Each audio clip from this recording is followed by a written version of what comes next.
और अब चुनावी हॉट सीट की सीरीज में बात महाराष्ट्र के संभाजी नगर विधानसभा सीट की। शहर का बदला हुआ नाम, जिसे औरंगाबाद कहा जाता था, वो औरंगाबाद जिस पर सियासी लिहाज से असदुद्दीन ओवैसी की पार्टी का कब्जा था। लेकिन 2024 लोकसभा में एमआईएम ये सीट हार गई और कुछ ही महीने बाद अब विधानसभा चुनाव में संभाजी नगर ईस्ट की इस सीट पर ऐसा समीकरण बना है जिसे भेद पाना ओवैसी के लिए खुद बेहद मुश्किल साबित होगा।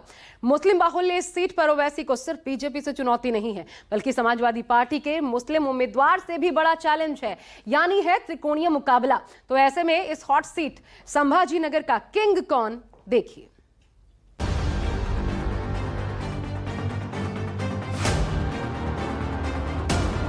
सुन लो ओवैसी, छत्रपति संभाजी नगर।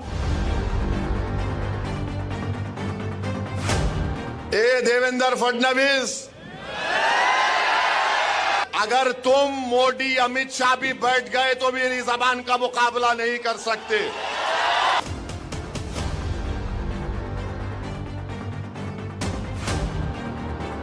आपके भी 10 साल थे, हमारे भी 10 साल थे। हिसाब किताब करिए। अरे आप कर ही नहीं सकते हो।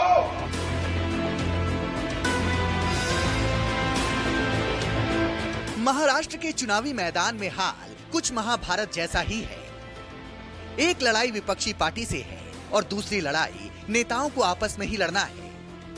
विपक्षी दलों के पास तो एक दूसरे के लिए मुद्दे हैं, लेकिन आपस में लड़ाई के लिए मुद्दे भी नहीं हैं, सिर्फ असली नकली की दलीलें हैं। इन सब के बीच चुनावी लड़ाई बराबर चालू है। महाराष्ट्र में बटेंगे तो कटेंगे से लेकर मस्जिदों से लाउडस्पीकर तक और वफादार रजाकार से लेकर वोट जिहाद तक बयानबाजी चल रही है। ओवैसी, छत्रपति संभाजी नगर। सुन लो ओवैसी, छत्रपति संभाजी नगर। किसी का बाप भी पैदा हुआ, अब ये नाम नहीं बदल सकता। महाराष्ट्र के डिप्टी चीफ मिनिस्टर इस तारीखी शहर को आए थे और आकर गैर जरूरी मेरा नाम अपनी जबान पर लाए। हाँ, देवेंद्र फडणवीस बोले, सुनो ओवैसी, ए देवेंद्र फडणवीस, याद रखो तुम मेरी जबान का मुकाबला नहीं कर सकते ना। अगर तुम मोदी अमित शाह भी बैठ गए तो भी मेरी जबान का मुकाबला नहीं कर सकते। जैसे जैसे चुनाव की तारीख नजदीक आती जा रही है, आपस में सिर्फ उटव्वल जैसी स्थिति बन गई है, जिसका इलाज जो लाइलाज होता जा रहा है। क्योंकि इस चुनावी घमासान की चपेट में जिस तरह की बयानबाजी हो रही है और बयानों के इन बानों ने महाराष्ट्र के चुनाव को घमासान बना दिया है। मैं तो खुला कह रहा हूं, मोदी और योगी का मैं तो दुश्मन हूं, शायद आप उनके दोस्त हैं। बताओ उनको, जाकर बोलो। नीति आयोग क्या कह रहा है? नीति आयोग की लेटेस्ट रिपोर्ट कह रही है, मेरे मराठा भाइयों, कि सबसे पिछड़ा हुआ जीएसडीपी कम है, रोजाना की कमाई, पानी नहीं मिल रहा है, बीमारी के लिए तड़प रहे हैं। नीति आयोग कह रहा है कि वो मराठवाड़ा का रीजन है। बटिए मत, क्योंकि जब भी बटे थे तो कटे थे।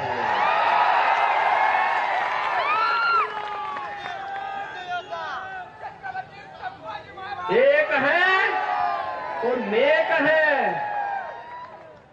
एक है तो सेफ है, और बटे थे तो कटे थे।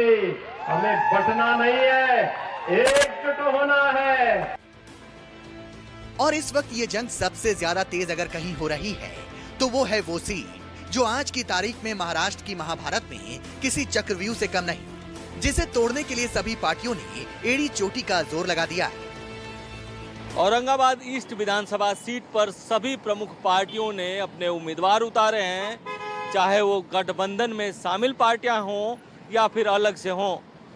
2 बार से यहां पर बीजेपी से अतुल सावे चुनाव जीत रहे हैं। अतुल सावे का मुकाबला एमआईएम के डॉक्टर अब्दुल गफ्फार कादरी से होता था, लेकिन इस बार अब्दुल गफ्फार कादरी एमआईएम छोड़कर समाजवादी पार्टी में चले गए हैं और एमआईएम से इम्तियाज जलील यहां से चुनावी मैदान में हैं।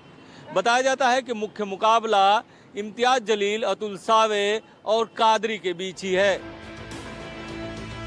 नया नाम संभाजी नगर, पुराना नाम औरंगाबाद। महाराष्ट्र का बड़ा शहर जहां की धरोहरें देश विदेश के पर्यटकों को औरंगाबाद, जिसका नाम अब संभाजी नगर है, वहां खींच लाती है। वर्ल्ड हेरिटेज अजंता और एलोरा की गुफाएं औरंगाबाद में ही हैं।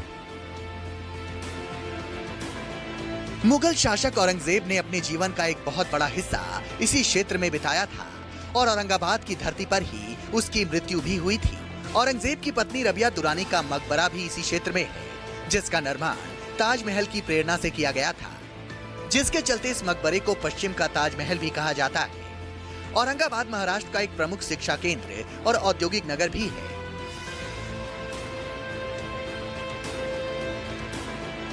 हाल ही में राज्य के मुख्यमंत्री एकनाथ शिंदे ने औरंगाबाद जिले का नाम बदलकर संभाजी नगर कर दिया था।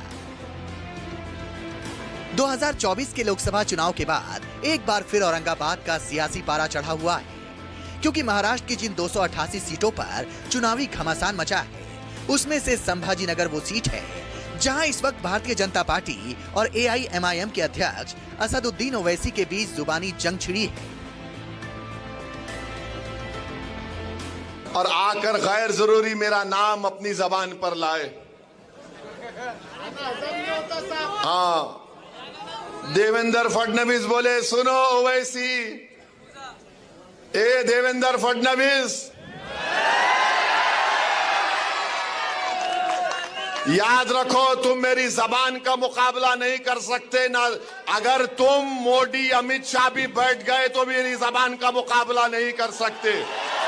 ये रजाकारों के वंशज हैं, जिन रजाकारों ने हमारे तमाम मराठवाड़ा के लोगों पर अत्याचार किए, जमीनें लूटी, जिन्होंने हमारी महिलाओं की अस्मत को लूटने का प्रयास किया, हमारे परिवारों को तहस नहस किया, ये उनके वारिस है। ये किस मुंह से हमसे बात करेंगे?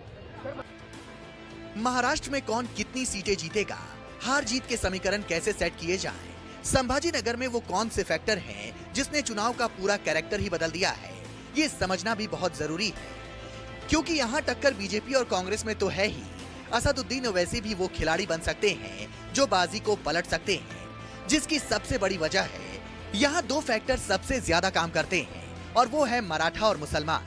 और यही सबसे ज्यादा चर्चा में है, क्योंकि यही 2024 और 2019 की लोकसभा के साथ साथ 2024 की विधानसभा में जीत का फैक्टर बन सकते हैं।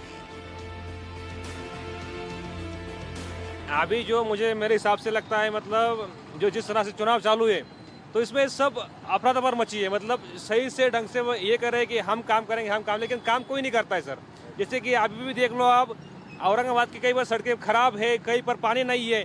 अभी समांतर योजना है, आपको जानते होंगे उसके बारे में, उसको चंद्रकांत खैरे के इससे चलते आ रही है, लेकिन पानी अभी नहीं है। हमको अभी पानी आता है तो 8 दिन में एक बार आता है, लेकिन इस पे किसी ने गौर नहीं किया अभी कि पानी को यहाँ तक लाया जाए। जैसे कि जलवायु नहीं फूट जा रही है, उसको जोड़ने वाले भी लोग कमी है और नहीं भी जोड़ रहे उसे, तो पानी की समस्या बहुत है। इस पर लोग काम नहीं कर रहे, लेकिन क्या करेंगे, थोड़ा बहुत आमिष लगाते हैं, हमें फूस लगाते हैं और हमसे वोट ले लेते हैं और बाद में कुछ काम नहीं करते। चुनावी सरगर्मी बढ़ गई है, क्या लग रहा है, किसका माहौल ज्यादा लग रहा है? अतुल सावे साहब। अतुल सावे साहब। और क्या आपको लगता है कि यहाँ के लिए क्या काम हुआ है? बहुत काम करे साहब ने, पूरे गली में सीमेंट रोड बनाए, ड्रेनेज बनाए, बढ़िया काम करे हुए। सरकार एक हिसाब से तो बदलना चाहिए साहब, एक हिसाब देखे तो पिछले सरकार क्या कर रही, 2000 रुपये दे रहे, आज 2000 रुपये आदमी को बढ़ा दिया ना सरकार ने। बाकी महंगाई के देखो ना, महंगाई क्या हिसाब है, महंगाई बहुत बढ़ गई ना से। क्या दे रहे लाड़की बहन को, तो तेल के भाव बढ़ा दिए, क्या रहा है बात में? हाँ, सब राशन के भाव बढ़ दिए, सब तेल के भाव बढ़ दिए। यहाँ पे सिर्फ खाली 6 दिन के बाद पानी आता है। पूरे इलाके में कि पूरे इलाके में। तो आप लोग कैसे काम चलाते हो? तो अरेंजमेंट कर लेते, हम छाटा करके रखते हैं। और क्या चुनाव में क्या माहौल लग रहा है, किसका लग रहा है? अभी फिलहाल तो कुछ कह नहीं सकते आप। इस समय महाराष्ट्र की औरंगाबाद पूर्व विधानसभा सीट हॉट सीट बनी हुई है। इस सीट पर सभी की नजर है। वैसे तो यहाँ कुल 29 उम्मीदवार चुनावी मैदान में हैं, लेकिन मुकाबला त्रिकोणीय होने की संभावना है। यहाँ 2 बार से बीजेपी के अतुल सावे चुनाव जीत रहे हैं, लेकिन पिछले 2 चुनावों में उनको AIMIM पार्टी में रहकर कड़ी टक्कर देने वाले डॉक्टर अब्दुल कादरी इस बार समाजवादी पार्टी से चुनावी रण में डटे हैं। तो AIMIM ने इस बार अपने पूर्व सांसद इम्तियाज जलील को यहां से चुनावी मैदान में उतारा है। तो वहीं इस सीट से लहू एच शिवाले महाविकास अघाड़ी से कांग्रेस के कैंडिडेट हैं। ये औरंगाबाद की आवाम है जिसने मुझे 2014 में महज 28 दिनों के अंदर अल्हम्दुलिल्लाह मुझे MLA बनाया था, फिर 22 दिनों के अंदर MP बनाया 2019 के अंदर। 2024 में जब हम इलेक्शन लड़े तो यहाँ पर पैसे की पूरा बारिश की गई, जिसकी वजह से हम जीत नहीं पाए थे।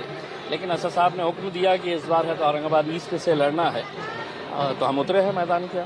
चूँकि 2014 में भी मैंने चुनाव लड़ा था, 2019 में भी लगा था, मगर इस टाइम मैं देख रहा हूं जनता की बहुत ज्यादा हमदर्दी और सिंपैथी मेरे साथ में। मैं ये बात महसूस कर रहा हूं कि जनता मुझे एक मौका देना चाहती है। को 14 में भी इलेक्शन हुआ था, हम कांग्रेस और MIM के साथ लड़े थे। 19 में भी हमारी MIM के साथ मुकाबला होता और आज भी हमारा MIM और कांग्रेस के साथ मुकाबला है और हमें भरोसा है, पक्का गारंटी है कि हम चुन के आएंगे। औरंगाबाद पूर्व विधानसभा निर्वाचन क्षेत्र महाराष्ट्र विधानसभा के 6 निर्वाचन क्षेत्रों में से एक है, जो महाराष्ट्र के औरंगाबाद जिले में स्थित है। ये औरंगाबाद लोकसभा निर्वाचन क्षेत्र का एक हिस्सा है। साथ ही 5 अन्य विधानसभा निर्वाचन क्षेत्र जैसे वैजापुर, गंगापुर, औरंगाबाद सेंट्रल, कन्नड़ और औरंगाबाद पश्चिम शामिल है। इस विधानसभा सीट पर पहली बार साल 1980 में चुनाव हुआ था। ऐसे में इस बार का समीकरण जानना भी जरूरी है कि इस बार इस सीट पर किसका पलड़ा भारी है और किसके खिलाफ मजबूती से लड़ सकता है, क्योंकि इस बार महाराष्ट्र की महाभारत में जो दंगल छिड़ा है उसमें सभी पार्टियों के लिए एक-एक सीट बहुत महत्वपूर्ण हो जाती है।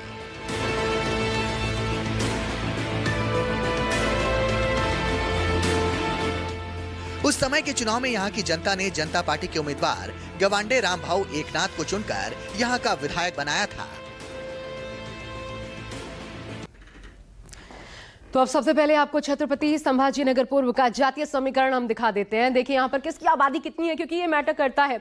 मुस्लिमों की आबादी 40% सबसे ज्यादा निर्णायक भी माने जाते हैं। मराठा उसके बाद 18%, दलित 16%, OBC या जनरल कैटेगरी 22%, अन्य की आबादी है 4%। फिलहाल भारतीय जनता पार्टी के अतुल सावे इस सीट पर 2014 से ही काबिज है। चुनावी इतिहास भी हम आपको दिखा देते हैं, कब कब कौन सी पार्टी के कैंडिडेट्स जीतकर यहां अपना परचम फहराने में कामयाब रहे। देखिए 2014, 2019 अतुल सावे बीजेपी से ये दोनों ही बार चुनाव जीतने में कामयाब रहे।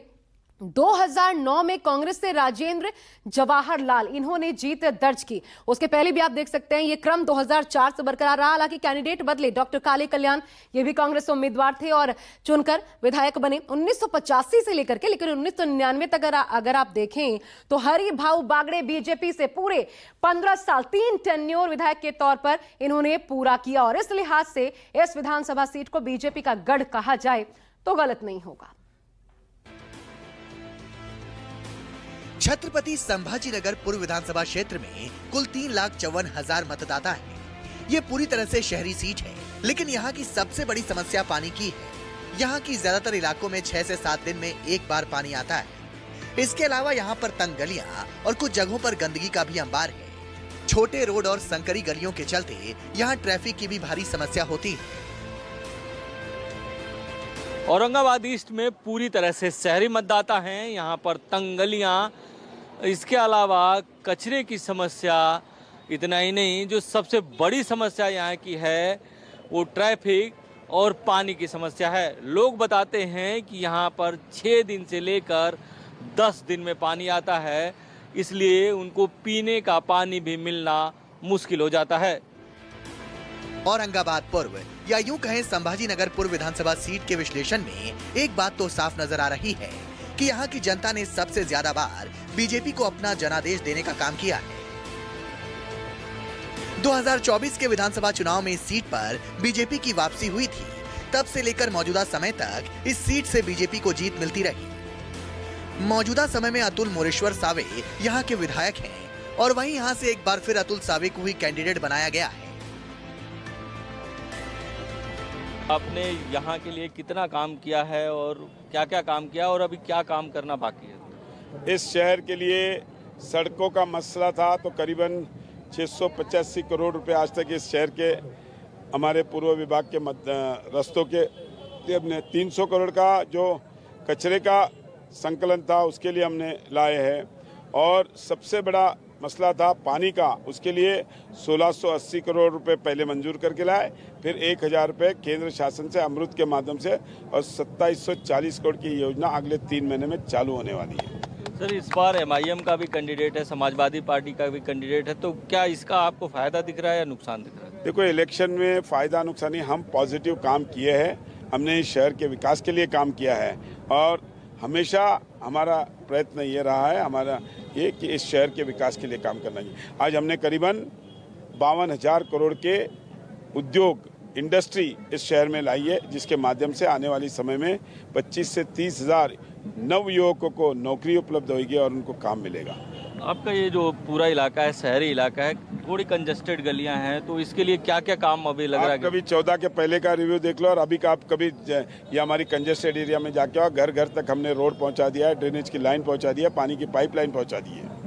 तो अभी इस बार के लिए क्या चुनौती है, क्या आगे आप क्या करने वाले? समय में इस शहर में जो उद्योग लाके बेरोजगार दूर करना, ये हमारा मकसद है और इस शहर का प्लानिंग, एक डीपी प्लान बना के इस शहर को कैसे विकसित, एक टूरिज्म शहर है, ये टूरिज्म के एकदम से काम करेंगे। औरंगाबाद पूर्व विधानसभा सीट के इतिहास से एक बार फिर भाजपा के रिपीटेशन के चांसेस दिखाई दे रहे हैं। हालांकि ये तो सिर्फ एक अनुमान है, बाकी तो चुनाव आयोग के नतीजे आने के बाद ही पता चलेंगे, क्योंकि AIMIM ने भी यहाँ से मजबूत कैंडिडेट को उतारा है जो यहाँ से जीत का दम भर रहे हैं। समाजवादी पार्टी ने कैंडिडेट दिया है और वो पहले अपनी पार्टी के थे। समाजवादी पार्टी फिलहाल जो राजनीति कर रही है, भारतीय जनता पार्टी के हिसाब से ऊपर राजनीति कर रही है, वो महाविकास आघाड़ी का हिस्सा है और उन्हें महज 2 ही सीटें मिली है उस आघाड़ी के अंदर। लेकिन भारतीय जनता पार्टी ने उनका इस्तेमाल करते हुए वहां पर अपने उम्मीदवार खड़े किए हैं जहां पर डायरेक्टली बीजेपी को मदद मिल सकती है। तो समाजवादी पार्टी पूरी कोशिश कर रही है कि किस तरीके से यहाँ पर वोटों का बंटवारा हो जाए और भारतीय जनता पार्टी को मदद मिल सके। सर, यहाँ पर योगी जी का नारा देखिए ना, दिखाने के लिए कुछ होता नहीं है, कुछ अच्छी बातें बताने के लिए होता नहीं है, तो इस तरीके के भड़काऊ चीजें। भारतीय जनता पार्टी की नीति ही यही रही है, जब भी इलेक्शन आया तो मुसलमानों से जुड़ा हुआ कुछ तो भी मुद्दा ले लेने का। एक इलेक्शन वो ट्रिपल तलाक के ऊपर लड़ लेती है, दूसरा इलेक्शन बीफ के ऊपर लड़ लेती है, तीसरा इलेक्शन जो है वो कोई पाकिस्तान का मुद्दा ला लेती है, मस्जिद लेकर आ जाती है। कुछ ऐसे ही मुद्दों के ऊपर वो इलेक्शन लड़ती है और इस बार जो है वो एक डर का माहौल पैदा कर रहे हैं कि अगर बटोगे तो कटोगे, ना तो कोई बटने वाला है ना कोई कटने वाला है, हम सब साथ में मिलकर रहने वाले हैं। और सिर्फ योगी ही नहीं है, योगी जी के ऊपर जो बैठे हुए हैं वो भी कल आके एक नारा देकर गए हैं, एक है तो कुछ तो इस तरह की जो बातें हैं वो अपना मेन इश्यू को डाइवर्ट करने के लिए ये इस तरह की बातें करते हैं। मैं तो योगी साहब को दावत दे रहा हूँ कि यहाँ पे आए करके यहाँ पे भी आके जोरों से प्रचार करें, हमारे साथ नारखलिया खाए बैठ के। औरंगाबाद ईस्ट में क्या समस्याएं आपको लग रही हैं कि हैं जो काम करना बाकी है? और देखिए, पूरे औरंगाबाद ईस्ट ही नहीं, Aurangabad central, east, west, Aurangabad शहर की सबसे बड़ी जो समस्या है वो पानी की समस्या है। लेकिन दुर्भाग्यवश हुकूमत ने, प्रशासन ने, सरकार ने कभी इसको गंभीरता से नहीं लिया है। वरना 50 किलोमीटर दूर हमारे पास जयकवाड़ी डैम है, वहां से 50 किलोमीटर की लाइन लाना था, यहाँ पर टाकियां बनाना था और पानी हमारे को हर रोज मिल गया होता उसमें। लेकिन उनकी प्राथमिकता क्या है? शहर का नाम बदलना, इस तरह के भड़काऊ किस्म के बयानात करना, इलेक्शन के टाइम के ऊपर आना, लोगों को डिवाइड करना और अपना फिर 5 साल गायब हो जाना। वरना ये पानी की समस्या तो कब की हल हो जानी चाहिए। इस संभाजीनगर सीट पर एक मजबूत दांव समाजवादी पार्टी ने भी चला है। उन्होंने यहाँ से अब्दुल गफ्फार कादरी को उम्मीदवार बनाया है, जो यहाँ से 2 बार पहले भी चुनाव लड़ चुके हैं। 2014 और 2019 विधानसभा चुनाव में अब्दुल गफ्फार को AIMIM का टिकट मिला था और उन्होंने इस सीट पर तगड़ी फाइट भी की थी। बावजूद इसके इस बार ओवैसी ने उन पर भरोसा नहीं दिखाया और गफ्फार कादरी ने सपा से हाथ मिला लिया। 10 साल से जनता के बीच में हूँ, जनता के काम करता हूँ, महाराष्ट्र भर में फिरता हूं और इनके कॉमन मासेस में होने की वजह से मुझे इस बात की उम्मीद है कि इस टाइम ईस्ट की जनता मुझे चुन कर देगी। सर ये बताइए कि यहाँ की अगर प्रमुख समस्याओं की बात करें तो पानी की समस्या, रोड की समस्या, क्या क्या समस्याएं प्रमुख हैं? देखिए 10 साल से जो आदमी विधायक बोल के काम कर रहा था वो तकरीबन 5-7 साल मिनिस्टर भी था, कैबिनेट मिनिस्टर भी था, उसने कोई विकास का काम नहीं किया। देखिए जीवन के लिए पानी बहुत आवश्यक होता है। आज भी पीने का पानी 8 रोज में 10 रोज में बहुत कम टाइम के लिए आता है। रास्तों की हालत तो आप देख रहे हैं, मेरे मकान आते वक्त आपको समझ में आ गया होगा। दूसरी बात यह है कि इलेक्ट्रिसिटी की जो सर्विसेज है वो भी कोई बराबर नहीं है, यानी बिजली, पानी, रास्ते, इस मामले पे कोई तवज्जो नहीं है। अतुल सावे साहब बहुत फेलियर विधायक, फेलियर मंत्री और नाकाम लीडर साबित हुए हैं। अच्छा, निधि का भी इस्तेमाल कुछ बराबर होता नहीं है। इनके पास जातिवाद का एजेंडा तो है, ये 2 टाइम सिर्फ इस मुद्दे पर चुन के आए कि हिंदू मुसलमान, इनके पास विकास को कोई मुद्दा नहीं। तो वहीं छत्रपति संभाजीनगर सीट से लहू एच शेवाले महाविकास अघाड़ी से कांग्रेस के कैंडिडेट हैं,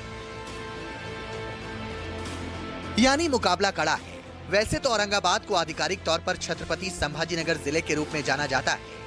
इस जिले का क्षेत्रफल 10,100 वर्ग किलोमीटर है। औरंगाबाद जिला मराठवाड़ा का एक प्रमुख पर्यटन क्षेत्र है, जिसमें अजंता और एलोरा गुफाएं शामिल हैं। इस विधानसभा क्षेत्र में इस बार 2 बड़े मुस्लिम कैंडिडेट हैं, जिसका फायदा अतुल सावे को मिल सकता है। इसलिए दोनों नेता एक दूसरे को वोट कटवा बता